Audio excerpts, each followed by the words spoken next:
So greetings everyone, welcome to this seminar, online seminar on Kashmir Shaivism, also known as Trika. Okay, Trika is depicted here with the trident image. And so the trident represents the three prongs of the trident, represents the Trinity. So when we refer to Trika, we're talking about the spiritual realm, the physical realm, and that in-between state. So though it might not be a direct translation, the way I see Trika and the principle of three is very much the same as the principle of the Trinity in the Christian tradition. We have the Father, which would be Shiva energy. We have the Holy Spirit, which is the divine feminine, Shakti energy, which represents manifestation, creation, and then the divine child, us, the son, the daughter, and the way that we are both human, divine, animal, and angel, and that journey between the two states, and the journey that we're all on into expanding our consciousness and coming to our true full expression of self, which ultimately we call Shiva self. So my journey with Kashmir Shaivism started when I went to India, and pre 2007, when I went away, I had a huge amount of questions, philosophical questions and metaphysical questions about the nature of reality. Who am I? What is this whole crazy world that we live in? What's the nature of reality? And I had so many questions, and I'd kind of looked a little bit at some Buddhist philosophy and quantum physics and things, but I just knew I had to go to India. And I ended up studying in Varanasi, which is the oldest inhabited city on the planet. And it's an ancient center of learning. And it's actually recognized as being Shiva's city. And during my master's degree there, we were introduced to Kashmir Shaivism. And when a teacher started to talk through the principles of Shaivism, something just clicked, and I just knew that this was the philosophy essentially that I'd been looking for. And in Varanasi, there are two very well-known, very well-respected pandits, teachers. So we have Bettina Bommer and Mark Joukowsky. So in the time while I was studying, I would also study with Bettina and with Mark, more so with Bettina. I did a little bit of study with Mark. Mark was very intellectual. With Bettina, we did retreats and we really experienced the text. So we had a number of retreats.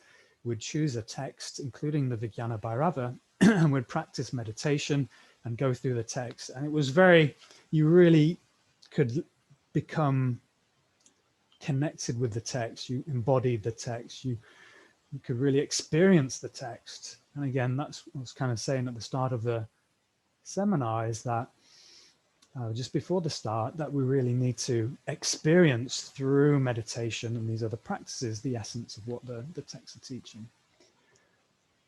So the guru of Kashmir Shaivism is a chap called Swami Lakshmanju, and he was the guru of both Bettina and Mark. And basically, Shaivism, the last few hundred years, kind of disappeared due to primarily the Muslim invasion of North India. But Swami Lakshmanju, he brought the teachings of Kashmir Shaivism back in the 20th century, but without all the heavy ritualistic components of the original tantric teachings. Tantra is very heavy with ritual, with ceremony, a lot of working with mantra. And really what has happened in the 20th century is Kashmir Shaivism has had a resurgence, but they've kind of taken out a lot of that slightly more abstract, ritualistic side to it, and just really given the metaphysical teachings, the real, the pure essence of the philosophy. So and Swami Lakshmanju was from Kashmir. And in his statement here, this whole universe is the expansion of your own nature.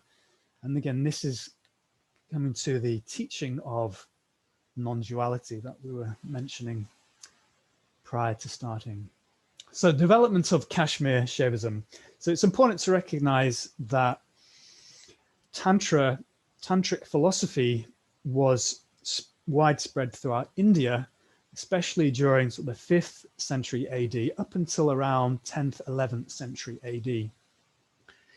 There are many different types of Tantra. There's Tantra for Shiva, i.e. Shaivism, Tantra for Shakti, Shaktism.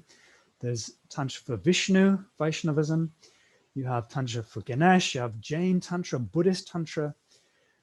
And all of these different Tantric philosophies were spread throughout India and were also taught and studied and practiced in Kashmir.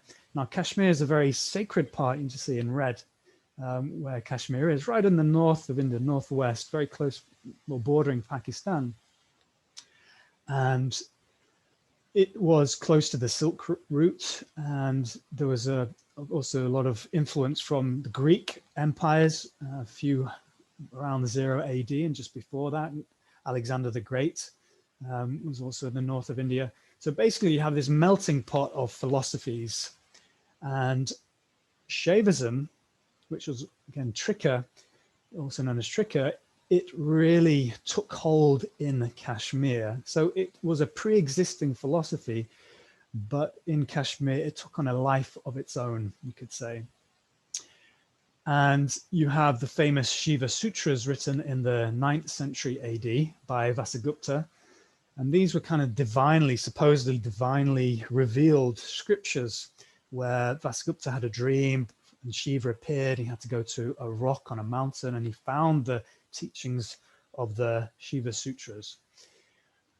However, really, it's Abhinavagupta who is recognized as being the primary and the most respected philosopher of Kashmir Shaivism. And he wrote many incredible texts, including the Tantra Loka, the Tantra Saha, and the Vijnana Bhairava. And again, we've mentioned the Vijnana Bhairava and how the Radiant Sutras is a modern interpretation. So Abhinavagupta is a very key philosopher for the whole of India. He was very respected by the Buddhists and the Hindus, and he really helped to develop and establish this Kashmir Shaivism philosophy. So there are 4 types of Trika, 4 schools of Kashmir Shaivism. I'm just going to very briefly go through these. So you have your Pratya Vijnana, which means recognition. And that refers to instant recognition of self as the infinite consciousness, as divinity, as divine, as Shiva. You have the Krama school, which means succession. And it's a process of working through different types of perception. 12 stages of perception are actually referred to as Kali, which is the goddess Kali. So it worked with the goddess energy, and all Shaiva schools worked with the goddess energy. It's important to recognize that the Shakti, the divine feminine, is an integral part of this. It's also the Kula school. Kula means totality or family, and they embraced the more sort of yogic practices, worked with the body, Kundalini, practiced sacred sexuality as well.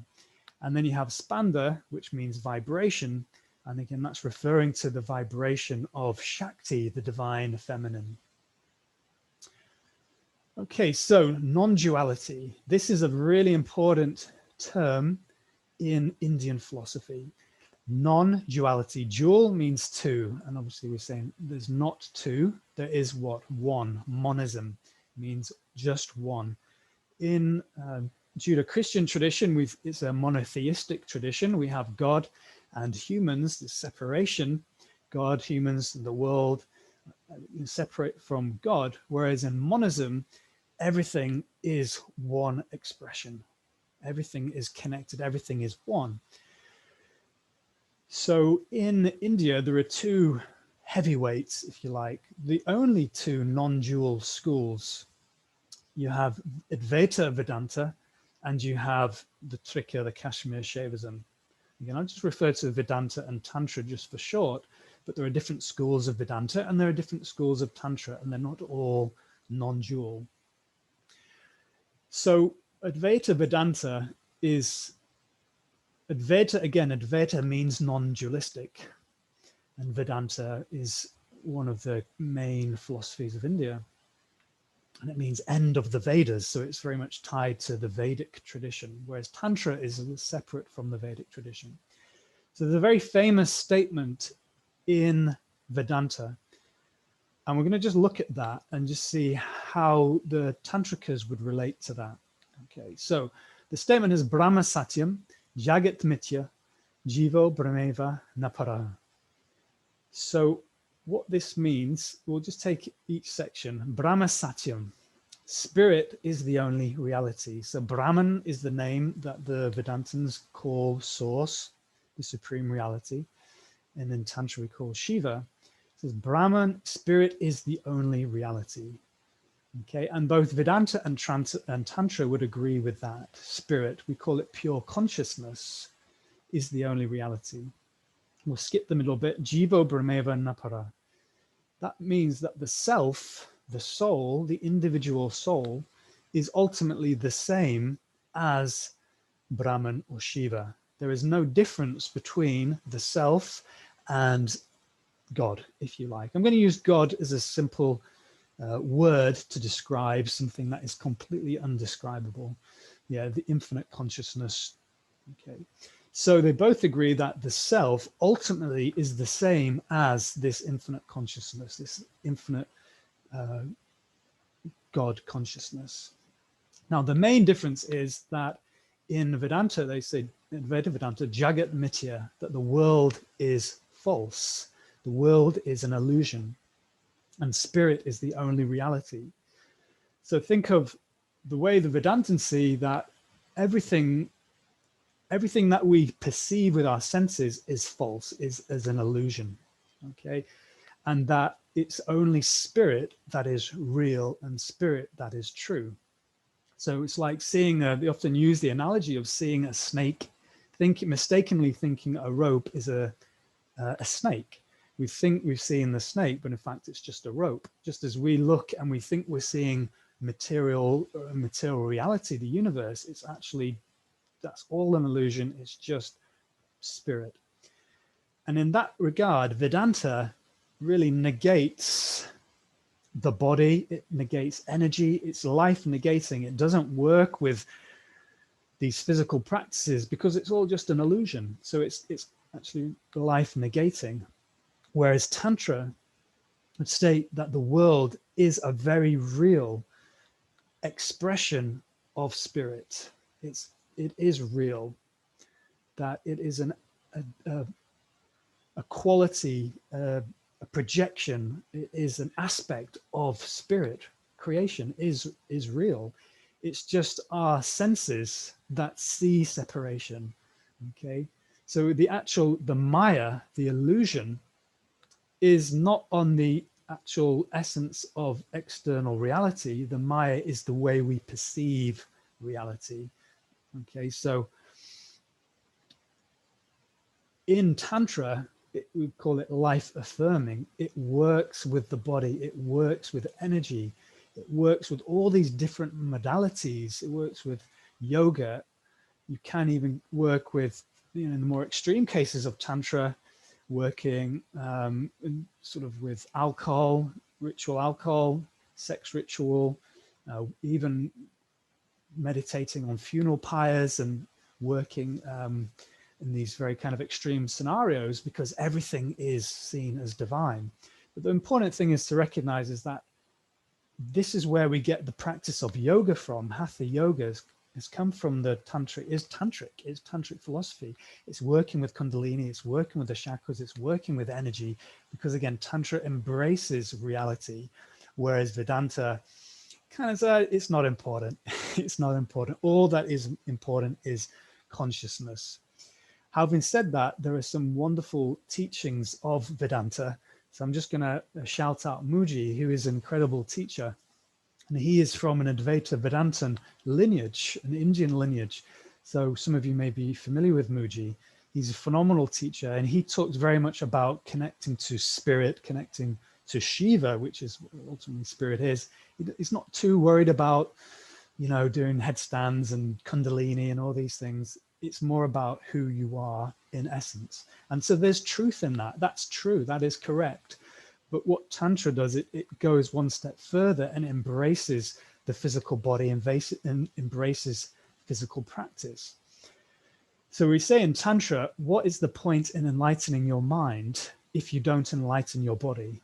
Okay, so the Vedantins will be very much focused on enlightening the consciousness, the mind, forget the world, forget reality, just focus on your spiritual practice, on meditation. But in Tantra, the body is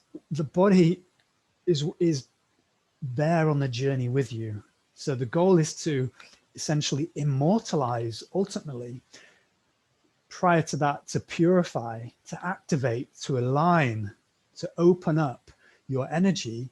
And there is a tradition of this kind of the immortal masters, and in the tantric traditions. So this is a famous picture of the 16th Karmapa, and the Karmapa is just as respected as the Dalai Lama in the Tibetan Buddhist tradition. Bearing in mind, Tibetan Buddhism came directly from India, directly influenced by Shaivism, and is very, very tantric. So the Dalai Lama is a tantric master. So here you can see the Karmapa in his rainbow body.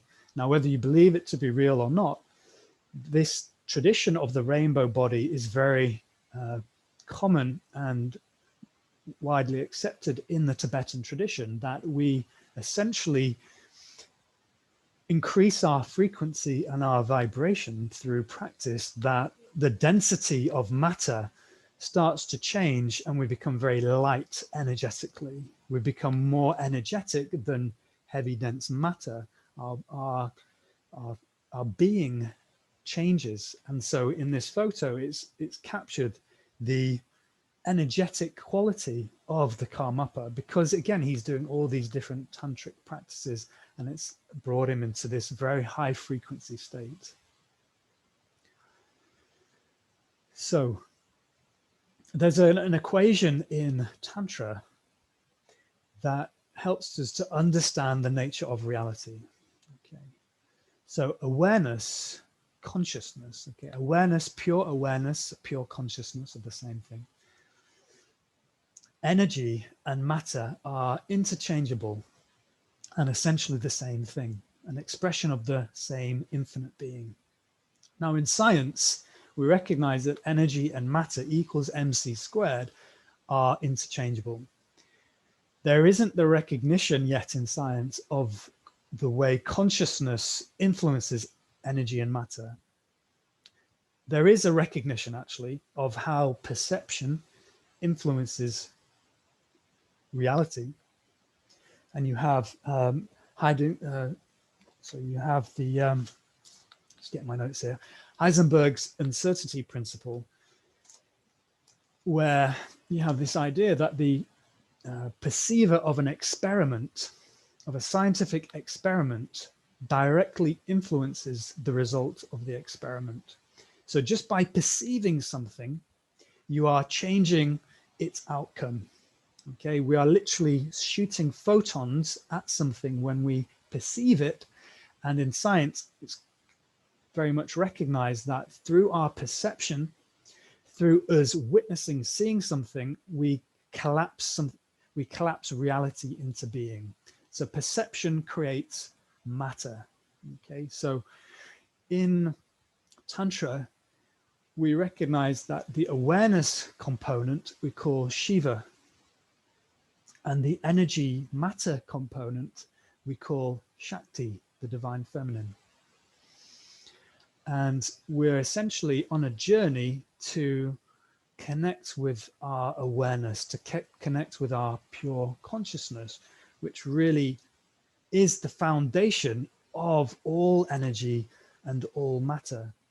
And certainly when science begins to fully understand the influence of consciousness on reality, then I'm sure there'll be massive developments in the scientific community. And it's just starting to happen. There's a recognition, again, there is a recognition of consciousness. Science has still got a long way to go in terms of a unified theory of everything. There are lots of question marks within the scientific realm. Certainly when we start to bring in the concept of consciousness into the conversation, I really think science is going to go through a massive developmental stage.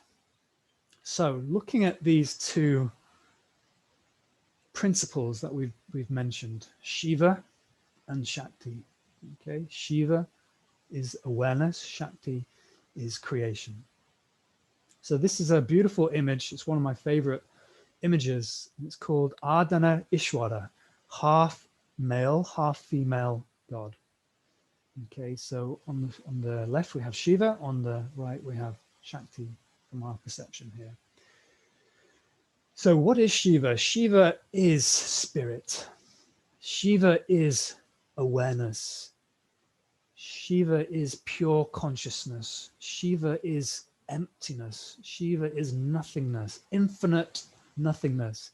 Shiva is stillness. What is spirit? Spirit is invisible, but it's there. We know it's there. We can't see it, we can't touch it, but it's there. And the Shiva aspect is pure. It's the substratum, it's the foundation of all reality. Okay, it's the void. The Buddhists talk about shunyata, zero, or the void, the emptiness from where everything comes.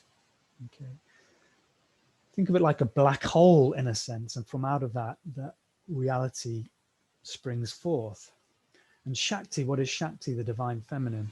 She is the light, the energy, the creative power, the consciousness, the awareness of Shiva. So she is the pure object. She is energy. She is vibration. She is light. She is the universe, matter, the five elements, Mother Nature, basically anything that vibrates, which is pretty much everything in reality, is Shakti, is creation, the divine feminine, the mother, the great matrix, the great mother of all things, the great universe. So from nothingness comes everything. From zero comes all things. Yeah, Shakti is the power, the creative power of Shiva. And so what we're essentially looking to do is unite these two energies within us. Certainly in a yogic practice, we're looking to balance the masculine and the feminine energies within us. And ultimately, it leads us to a place where we don't see any difference from our internal reality, from ourselves, and everything that we experience objectively. So just a few little notes here about Shiva Shakti. So Shiva, the essence of Shiva is Shakti.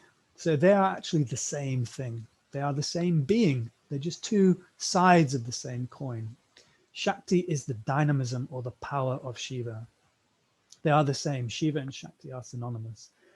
There is no difference between God and the world. Matter is not separate from consciousness, but identical to it. Again, Maya, the illusion, is a power of Shakti that creates this illusion of separation. But the world is not an illusion, as in Advaita Vedanta. It's the perception of duality, of separation, which is the illusion.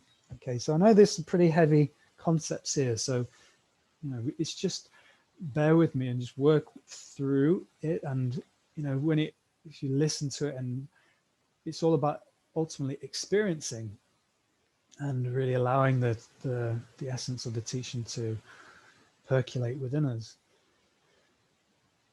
So this image is helping to describe the process of the unification of Shiva and Shakti for us on this journey of spirituality, on this journey of expansion of consciousness, on this journey back to our true nature.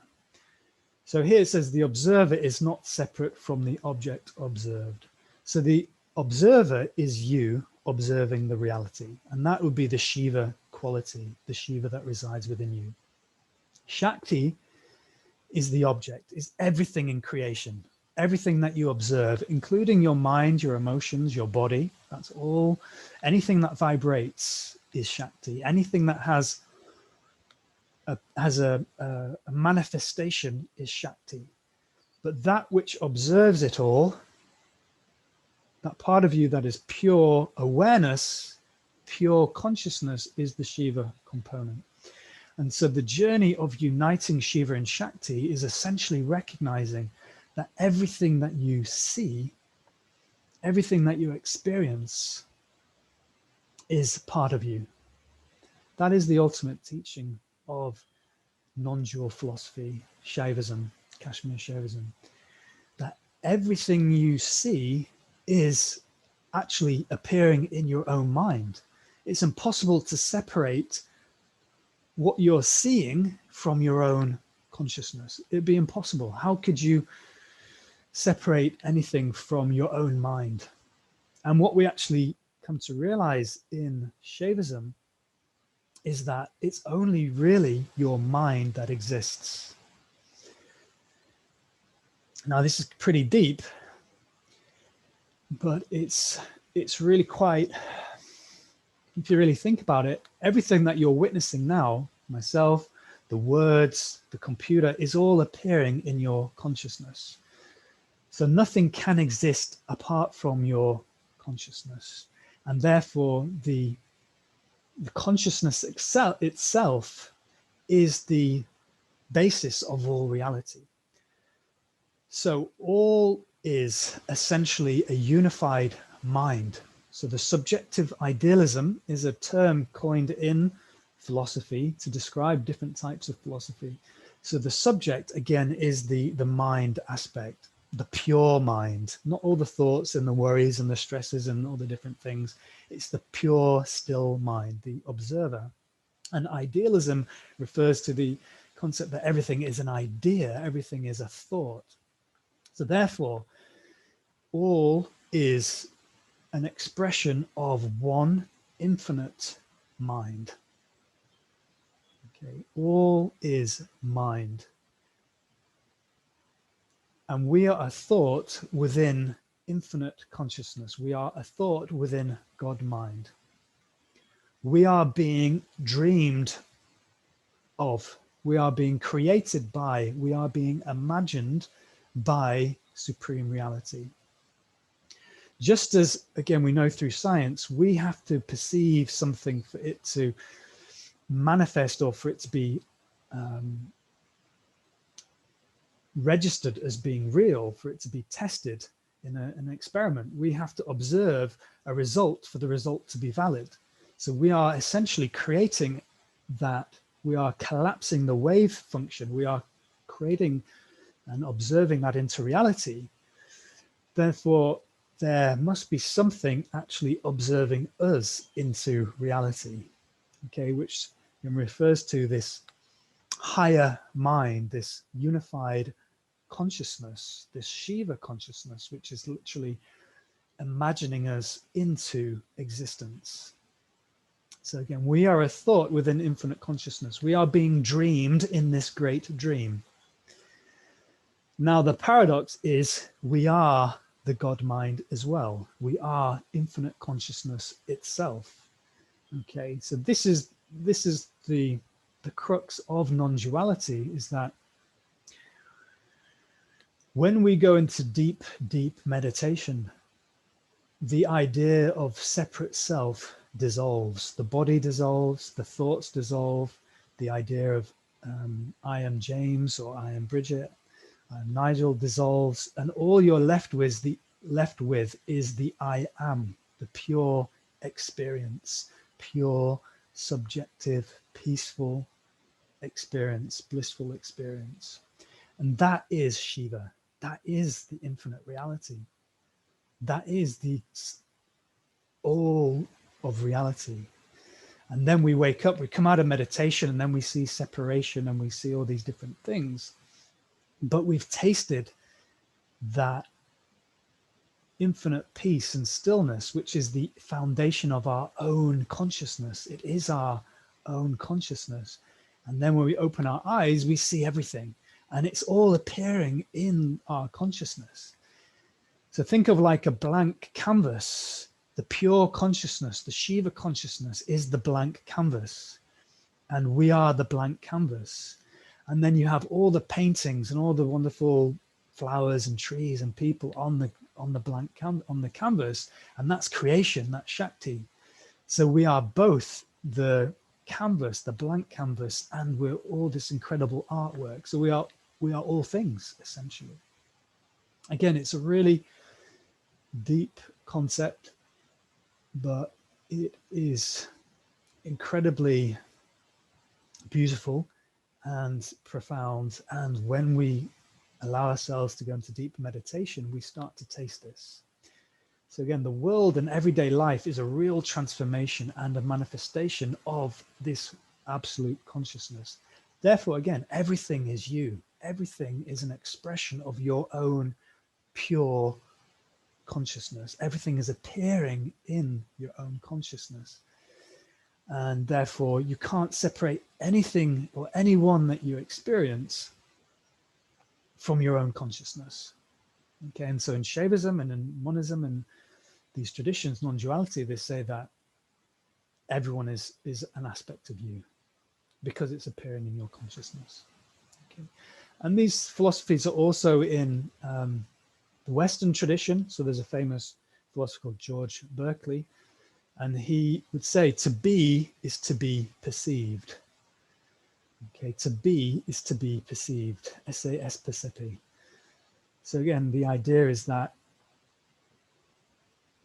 we perceive something into existence. You are perceiving me into existence. I am only appearing in your consciousness. I have no external separate reality from your reality. You are giving life to my existence through your own consciousness. And the same is for me to you. And so we are all observing each other into reality. Okay, so some other terms that are used in Kashmir Shaivism. So we have the term spanda, vibration. Spanda is the spontaneous vibration or pulsation of universal consciousness. It is Shakti. It is the vibration. It's the active and dynamic nature of consciousness. So it's the divine feminine. It's free. It's energy. It's dance. It's light. It's love. It's frequency. All creation is based on vibration. And we know again this from science, the spanda, the vibration. And this vibration is often seen as sound. So actually Vach, which is the divine letters and divine sound, is a big part of Kashmir Shaivism, not something I'm going to go into. But looking at sound and how sound is the foundation of reality, this vibration, this frequency. Again, we know, and we call it Om as well, and that's why Om is so sacred, because it represents that foundational frequency, that foundational vibration of reality. So we look at the dynamic nature of consciousness is also completely free, completely spontaneous. And this is Svatantria, complete creative freedom and power and just sovereignty and just this beautiful expression of frequency, of vibration. And again, this is the Shakti. The Shakti is the power of consciousness. Shakti means power. And these are all expressions of the Shiva consciousness. It has its manifesting creative power. It's completely free, completely spontaneous, and it's pure vibration. The absolute is also explained through the metaphor of light. So again, looking at Prakash, it is this infinite light. Again, we obviously get lots of references to light in the Bible as well, as light being the foundation of reality. And also it has this quality of vimarsha, reflective awareness, self-awareness. Okay, so what gives consciousness, pure consciousness, its reflective awareness is Shakti. So Shakti, the divine feminine, is the actual self-awareness of Shiva. Again, they are not two separate things, they are the same thing.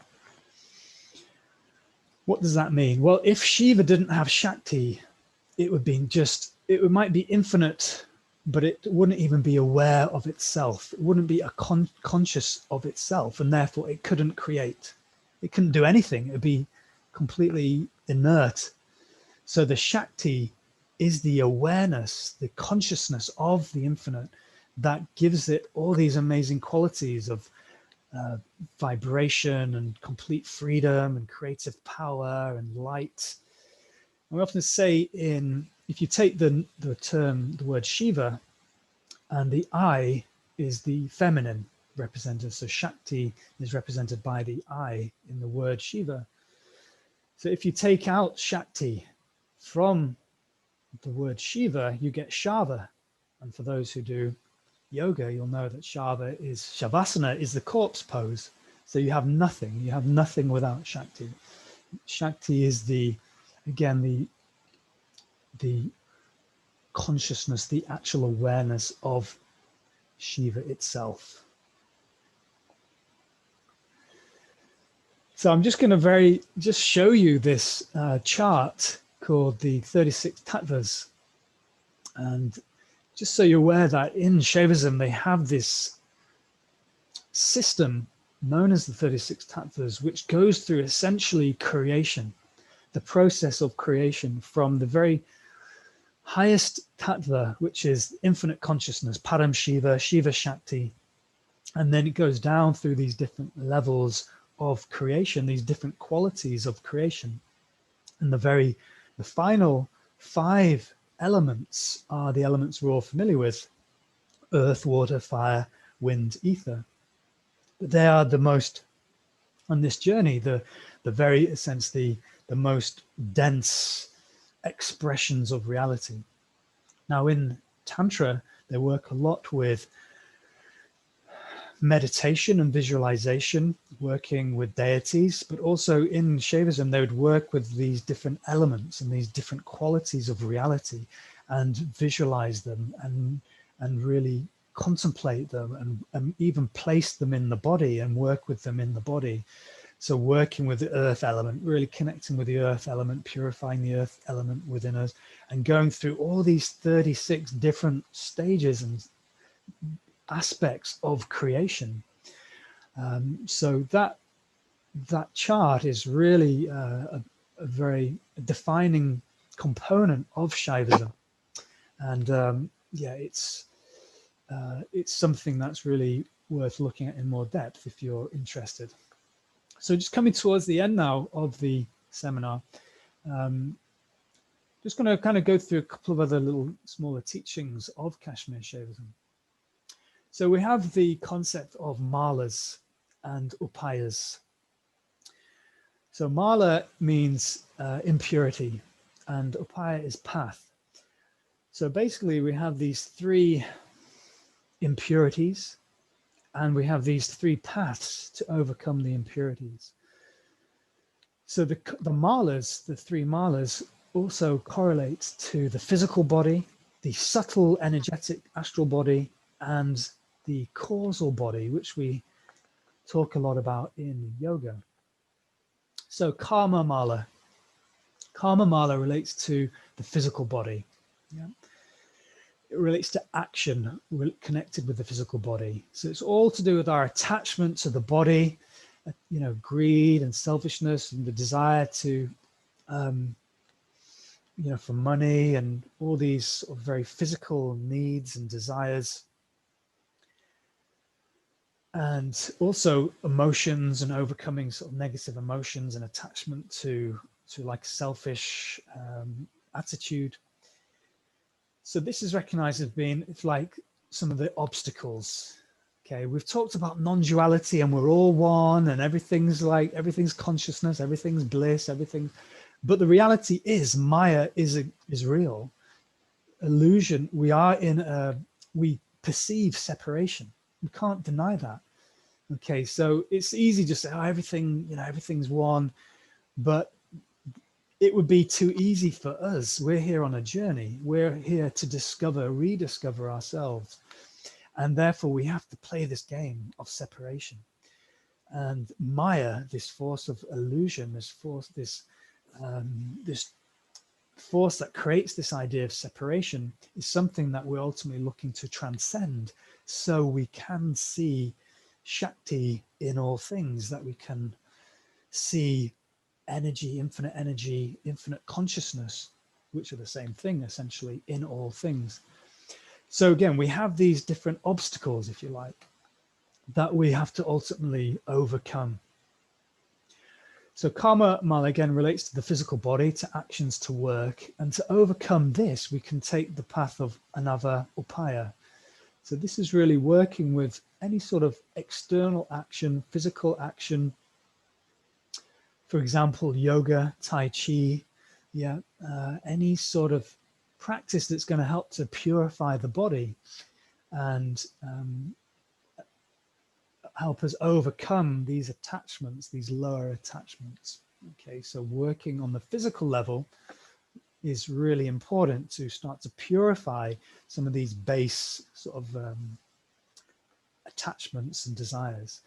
Now, the second level of impurity is called Maia Mala. So this relates to the subtle body, the astral body, and this is relating to the thinking mind.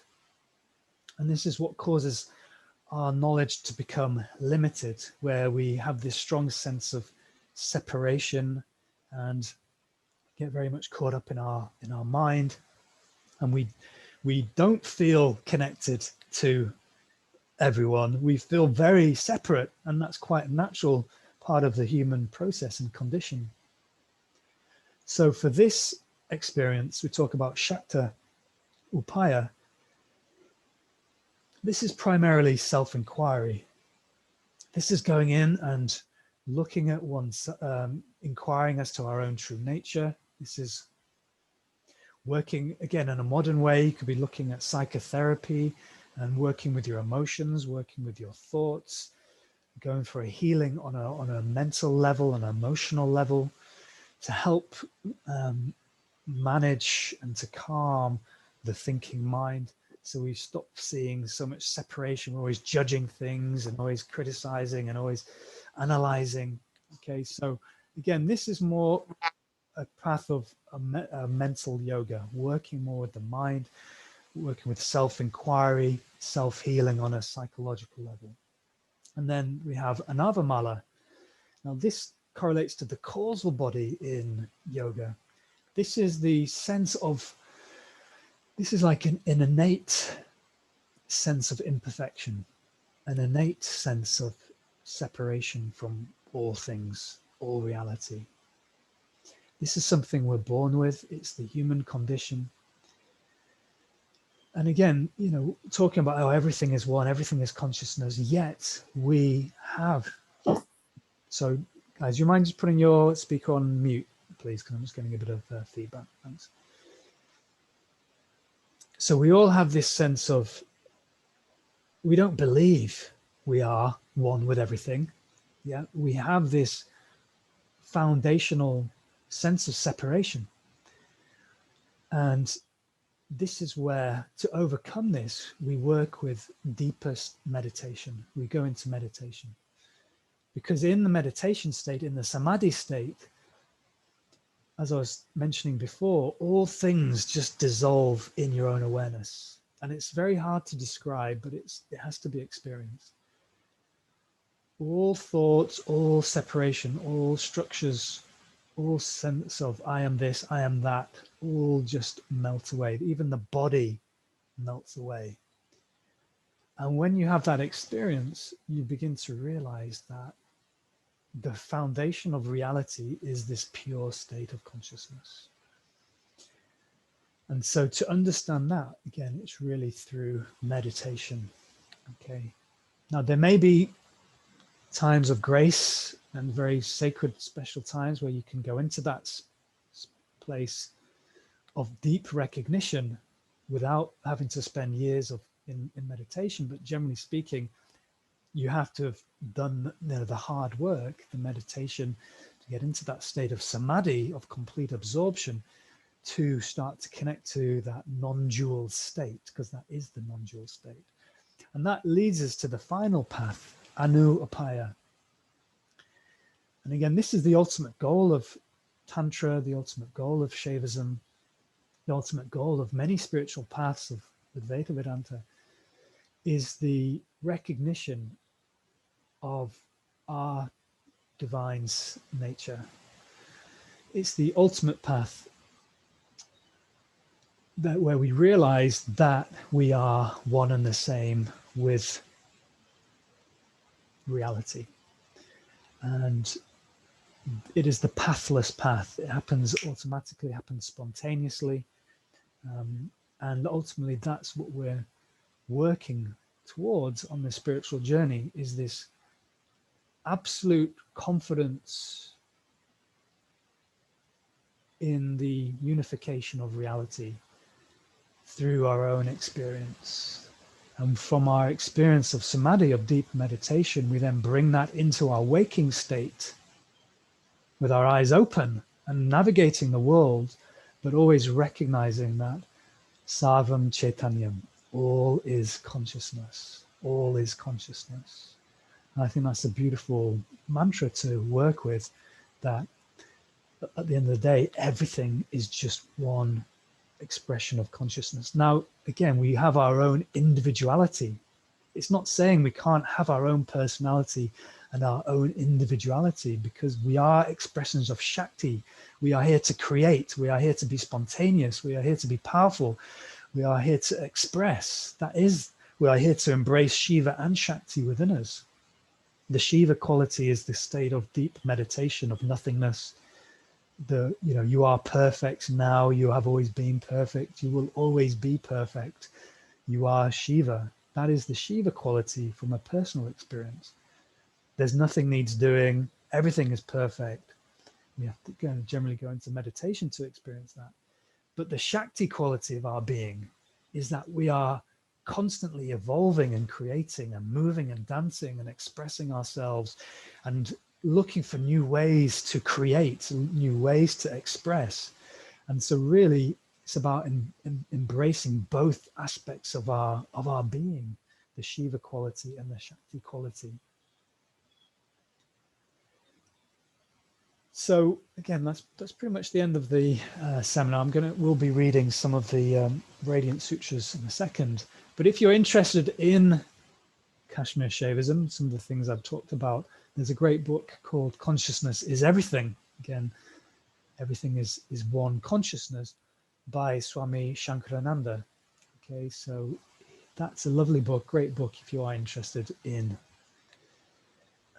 learning a bit more about this beautiful school of philosophy, recognized really as being equal, if not superior, to Advaita Vedanta, the highest school of Indian philosophy, of the Hindu side. Of course, the Buddhists have their own non-dual schools, and the Tibetan Buddhism and the non-dual schools of Buddhism were highly influenced by the Shaivite traditions, and really they're just very similar, but just different, slightly different approach, different language.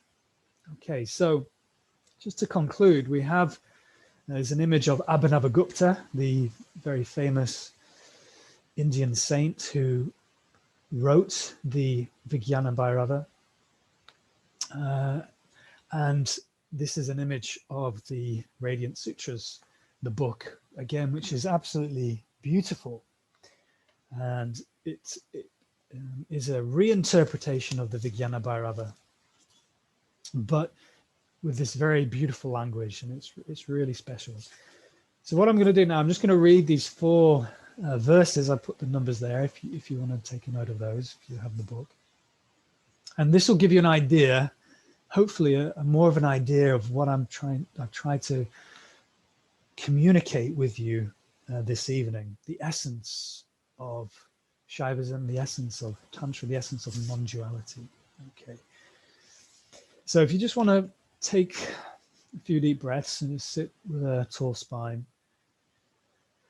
Just close the eyes. Just let go of any distractions.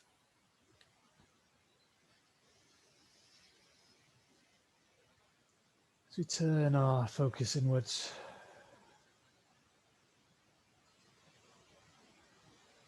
just take a moment to observe how you're feeling right now.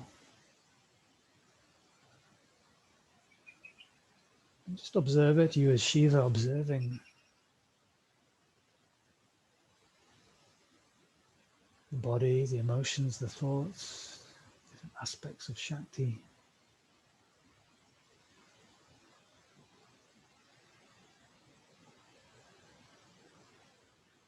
Just observing without judgment, full acceptance.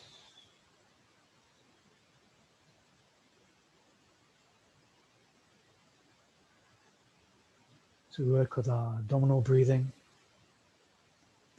As we inhale deeply, the belly expands, pushing the belly out like a balloon, holding the breath for a second. And exhaling as we draw the abdomen into the spine and holding the breath out. Inhaling deeply as the belly expands, holding the breath. And exhaling as we draw the abdomen in and holding the breath out. Inhaling deeply and the belly expands, holding. And exhaling as the belly draws in. Good. Just continuing with this full, deep abdominal breathing as I read the Radiant Sutras. Experience the substance of the body and the world as made up of vibrating particles, and these particles made up of even finer energies. Drifting more deeply, feel into each pulse of energy as it condenses from infinity and dissolves back into it continuously. Noticing this, breathe easily, with infinity dancing everywhere. This whole universe is a path of liberation, a vast arena for your endless play. Playing, let your awareness be everywhere at once. Planets, stars, swirling galaxies, subatomic motes, all are dancing within you. Enter the rhythm, descend into the space between beats, dissolve into intimacy with the dancing one. The air I am breathing was exhaled in ecstasy by an ancient sun. This earth I am standing on was born of cosmic fire. The blood flowing through my veins is as salty as the primordial ocean. The space permeating my body is infinite as the space all around, above, below, to all sides, within. The elements of the universe are engaged in their ceremony of delight. This is my religion. The attraction between suns is the same as the love pulsating in my heart. Delight in this entire universe, as permeated with divine awareness, and every area of your body, your feet, your face, your shoulders, made out of divine awareness. The body of the planets beneath you, out beyond the farthest horizons, the stars and the reaches of space, all are arising from God consciousness. Know this and dissolve into peace.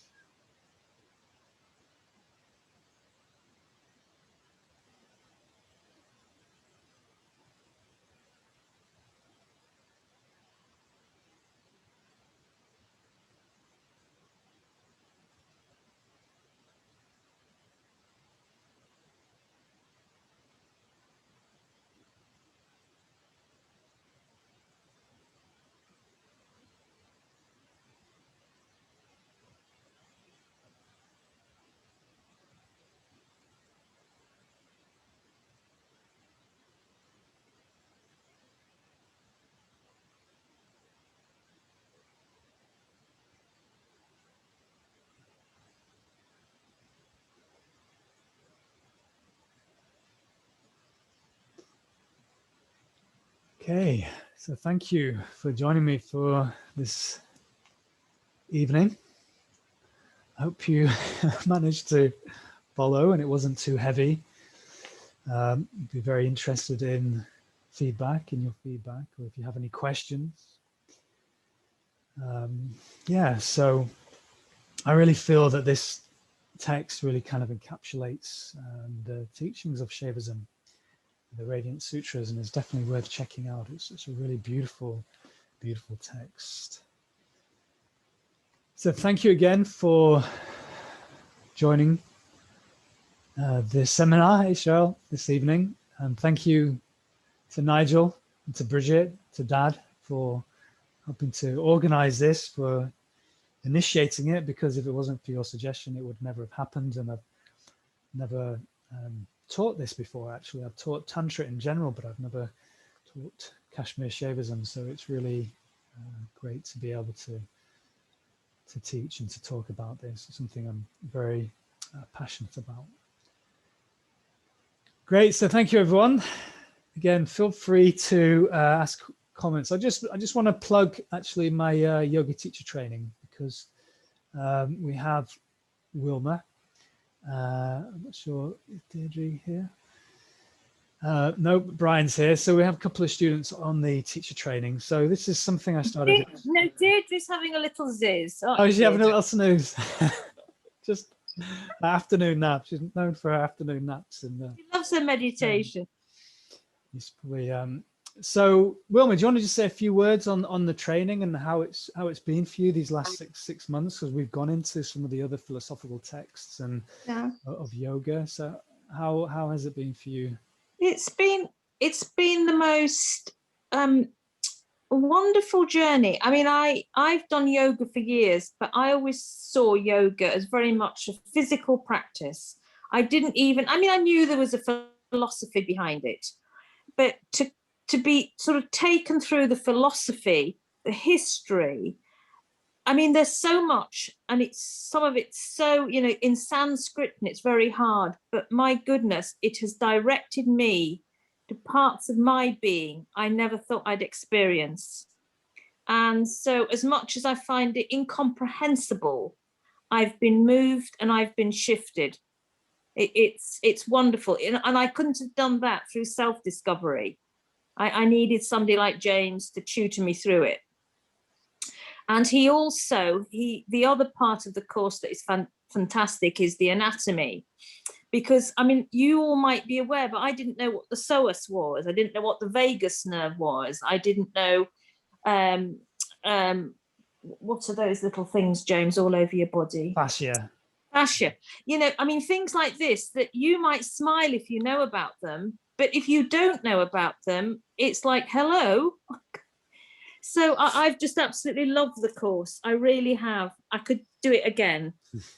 That's very sweet. It's been great. It's been great teaching, and it's been a great process of going back to the philosophies which I was studying in India. And yeah, I've really enjoyed it. And yeah, so if you're interested, then obviously I'm happy to talk more. I'm happy to have a chat. But can I just say, James, for people who are more aware than I am, it's brilliant, because it's for all levels. So somebody like me who was pretty limited, right through to people, because you could speak with James and Kelly and on different levels. So yeah, do it. Sorry, come on. Great. Thank you, Wilma. Thank you. Appreciate that. So guys, do you have any questions? Or, I mean, was that just complete blur? or could you follow it? How did you find it? Please do unmute and feel free to share or ask any questions. How do you find it, Pip? I knew you were going to do that. You and me, I saw you. I could tell you're going to be like, Pip, what's your thoughts? Yeah, really, really enjoyed it. Yeah, there was I think I read about this years ago and I didn't really understand it, but I feel like now where I'm at in my own personal journey, it makes a lot more sense. Like the bits I found it all really, really interesting. So yeah, it was really, really good actually. I liked how you incorporated lots of different things like the Buddhism and then the the yoga, and then how it all kind of is like interconnected. It's not just like there's that thing and there's that thing. It's like it's all like I just love the whole infinite conscious thing anyway. I'm like well into it, but like yeah, I like the bit more that I didn't know as much, which was about the you know, the malas and the three levels and stuff. But yeah, it was really good. Yeah, the kids enjoyed it. Yeah. Does anyone have any questions or any other comments? Yeah, I have a question, James. Go on, Brian. Yeah. Okay. I have gone down the Vedanta Vedanta route. Right. Yeah. I am that by Nisargadatta Maharaj, yeah. Well, yeah. Right. Okay. So I'm convinced beyond a shadow of doubt that we're all connected. There's no separation. However, when let's see, when I do meditation and I feel all of this connectedness, and then I get a big knock to my self-esteem, that wall comes back down. So what just happened? Was that one of the malas that was coming into play? And yeah, what's the process? What's going on at that moment when I feel insecure and separated and less than? Back into the human condition. Yes. That you would say essentially, yes, it is the malas. And again, mala is an impurity. So we could relate it to karma. So we all have karma, which is based on all the different actions and everything that's happened to us in this lifetime and previous lifetimes. And essentially leads us into a state of ego, the sense of the thinking mind, the sense of separation. So when we come out of that beautiful deep meditation and we're like, oh, you know, and then you feel the sense of separation, it's because there are still, again, in the Kashmir Shaivism terminology, there are still these malas, these impurities. But what we could say is there are these subconscious belief systems of individuality where we still are in a process of moving. It's all about identity, actually. It's a journey of identity. It's a journey of identity from the human condition, the likes, the dislikes, the story, the past, the trauma, the needs, you know, the ego. It's the journey from that state, which is based a lot on our previous experiences, and it's moving to the identity with the Shiva consciousness, which doesn't have anything. It's just pure. It's just still. It's just infinite. And out of that there's expression. There is, and it doesn't mean you just stop and become like a zombie. You're still acting and moving because the natural energy, the Shakti, the dynamism wants to work through you. And that allows you to then express and just to follow the path of least resistance, the path of expression. But essentially, we call them sanskaras, these impressions in our subconscious, which keep us in the limited state. So what it says actually in the Yoga Sutras, similar to what it says here with the Upayas, is that going into deep states of meditation on a regular basis, the impression from meditation, the impression of non-duality, because we have to taste it over and over and over. We can't just taste it once and that's it, job done. It'd be too easy. So we have to repeatedly experience this samadhi, non-dual Shiva conscious state, the state of Brahman, the state of I amness, lots of different terms. It's a great book, by the way, I Am That. That was probably the most profound book I've ever read. Yeah. So what is it that brings us back into the human condition? It is our subconscious and all the programs and beliefs that are in our subconscious that have us believing that we are separate and we are an individual and that we are imperfect and that we are, you know, these evolved apes, these clever monkeys running around in this very threatening physical materialistic world, when in fact it's just God mind. Everything is just consciousness. So, and then you can work through the chakras, because again, the chakras can be, you could say, an extension of this system, and the chakras have different qualities that we work through, different types of beliefs that we have to ultimately purify. So it's a process of purifying ultimately our body and our beliefs, so we don't fall back into that human condition time and time again. But it's just a very gradual process. It's a gentle chipping away at our karma and the expansion of our consciousness. We go from limited consciousness, I am this, I am that, I am blah, blah. You just see separation and limitation. And through meditation and through these non-dual experiences, our consciousness expands and expands and expands until we're at a place where... What do we do? That's it. That's it. We treat life, we relate to life as it comes. Yeah, we don't project, we just more in the moment. We're more in the moment and not think about, but it's the journey that we're all on. A journey that we're all on. A long way to go. Yeah, but it's just daily practice. Daily practice is an absolute key. Thank you. Thanks. Very good question. Thanks. Yeah, I really enjoyed that, Brian, actually. That was a really useful question. So thank you.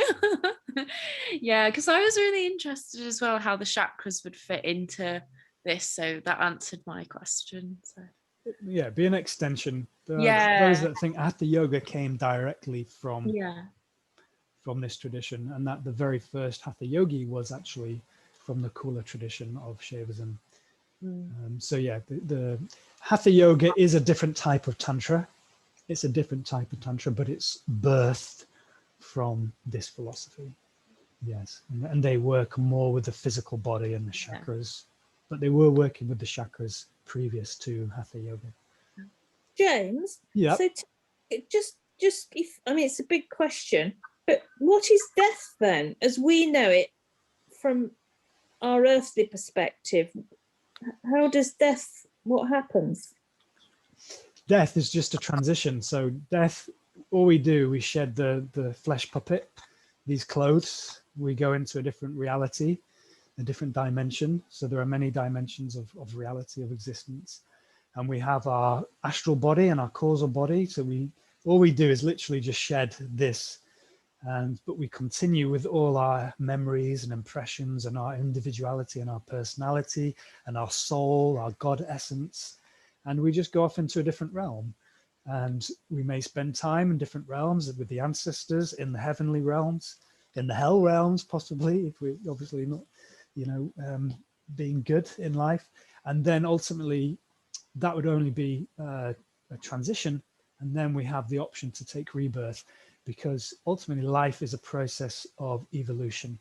And until we have literally become one, not just in our mind, but also our physical structure with infinite consciousness, then we've not finished the journey. So essentially, we're on this journey of not just evolving our consciousness, but evolving our bodies. So again, they have this idea of the immortalizing the body, and I'm sure they have it in the Taoist tradition as well, in the Buddhist tradition, where we've gone through evolution. Okay, we've gone from monkey supposedly to these different Homo sapiens species to the human species. Our journey of physical evolution hasn't ended. We are still in this journey of evolution. So as a species, we are still evolving physically, as well as we're evolving our consciousness. So in the traditions, we'd also say that we are one with Shiva always, but we are essentially, there's different theories. I want to say that when you die, if you're a saint, you go back to infinite consciousness, to Shiva. Yeah. But also there's this idea that it's more of a Western kind of understanding, is that we will evolve into a collective consciousness, into an earth consciousness, into galactic consciousness, until we are literally a universal consciousness through many, many, many lifetimes. So we just keep coming back, and we grow and we expand and we learn through millions and millions and millions of years. And arguably many different universes. It's an infinite journey of expression. It's an infinite journey of experience of us as the infinite, pretending to be separate, to pretending to be limited, to go through this journey of remembering that we are actually one with the infinite, till we actually become the infinite, not just in consciousness, not just subjectively, but we actually, through our evolution of our physicality, we become one with infinite consciousness. So that's we become one with source. Yeah. James, can I go with you? Because I'm frightened. Well, you are Shakti, you are the divine goddess, so you've got nothing to be frightened of. You know, we are all going to unify ultimately in we are all unified in consciousness anyway. We are all one being, expressing as all these different pictures, these different images, these different bodies. We are all one being, yet yeah, we will all return back to the same essence, and we are already the same.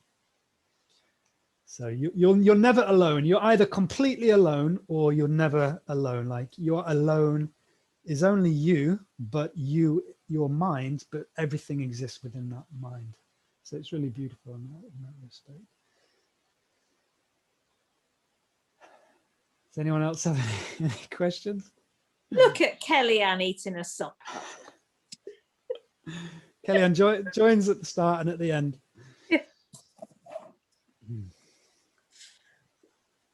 Beautiful, well done, James. I think you've done marvelously well. Thank you. Yeah. To work through those philosophies and create a contingent medium of thought throughout. So yeah, I really related with everything you said. That's actually and yeah, you blended everything together really, really well. And yeah, thank you for your time and energy, because that is not an easy celebration of thought to actually like project onto Zoom. So like, well done. Thank you, Kellyanne. I appreciate it. Yeah, it's really sweet of you. Yeah. Sandeep, how'd you get on? Really good. It was I learned a lot, and he explained it really, really well, and it's just given me yearning to learn more, really read more, maybe. Enjoyed it. Thank you. Good. I'm glad. I mean, yeah, like, I'm only scratching the surface with it, and what I know very really the whole body of Shaivism. I know such little part of it, but in a sense it doesn't matter, because if you go into one of the texts, you get the whole teaching in that text. You get a certain angle of the teaching, but you get the essence, and the essence is non-duality. So there can be all these Upayas and all these Tattvas and all these Malas and all these different things and all these rituals and all these different things. The Tantric tradition is very complex, but at the end of the day, I mean, Shaivism has been reinterpreted in the 20th century, and it's cut out all that, the abstract kind of ritual. But at the end of the day, if you just read one of the texts, or even this book, which is a an interpretation of one of the original texts, you get the taste, the essence of it, and it can, and that's, in a sense, that's the most important thing. I would definitely again just mention again the book I Am That. I'm just going to grab it.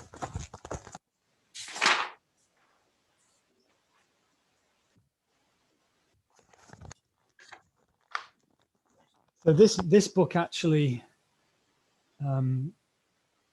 allowed me to understand non-duality in the first place, and this is more from the Vedantan side, as Brian was saying. So this book literally blew my mind and created an awakening in me, a non-dualistic awakening. So that book, I Am That, by Nisargadatta Maharaj, it will help you understand non-duality. It's more of the Shiva side of things, right? The Shiva quality side, whereas the Shakti side, the manifestation, that's where you go to Tai Chi, you go to yoga and all these different practices. But again, I don't see any real difference between Advaita Vedanta and Tantra. The founder of Advaita Vedanta was a Tantrika. He wrote a beautiful poem to the goddess. What's the founder of, you know, a tradition that's supposed to have nothing to do with the goddess writing the beautiful poem and prayer to the goddess. So as far as I'm concerned, Veda Vedanta is tantric in its nature, but the way it's been interpreted modern day is it's become, you know, quite life denying and life negating. But that book is next level. So, Nigel, how did you find it?